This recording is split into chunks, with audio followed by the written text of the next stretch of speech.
Je viens d'arriver au terme de ma première mission de terrain au Nord Kivu et en Ituri, notamment à Beni, Bunia et Goma, depuis ma nomination comme représentant spécial du secrétaire général de l'ONU en République démocratique du Congo et chef de la MONUSCO. Je tiens à remercier l'ensemble de nos interlocuteurs pour la qualité des échanges. Cette visite m'a permis d'évaluer les défis sécuritaires persistants, d'écouter les préoccupations des communautés affectées par le conflit, les déplacements et l'insécurité. Au cours de cette tournée dans l'Est, j'ai pu travailler avec nos équipes à l'identification des priorités opérationnelles claires pour la MONUSCO, en particulier en matière de protection des civils et de soutien à la mise en œuvre du cessez-le-feu, notamment à travers l'appui et la participation de la MONUSCO au mécanisme de vérification élargi plus, EGVM+,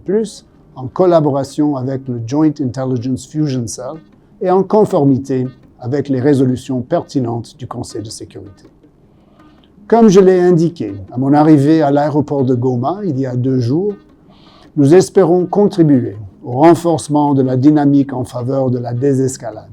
afin de parvenir rapidement à un cessez-le-feu effectif et à une paix durable dans l'Est de la République démocratique du Congo.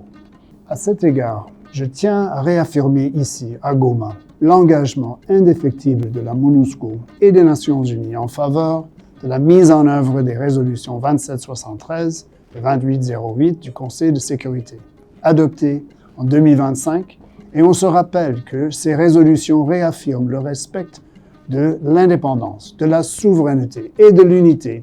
et de l'intégrité territoriale de la RDC. Alors, au cours de mon séjour à Goma, les discussions ont porté principalement sur la mise en application de ces résolutions du Conseil de sécurité, sur l'opérationnalisation des mécanismes de suivi et de vérification de cessez-le-feu, ainsi que sur les mesures concrètes à prendre pour faire progresser les processus de Doha et de Washington et les initiatives de l'Union africaine. J'appelle toutes les parties à respecter les engagements pris dans le cadre de ces différents processus. Pour sa part, la MONUSCO continuera d'agir conformément à son mandat aux côtés des Congolais afin de soutenir les efforts de désescalade,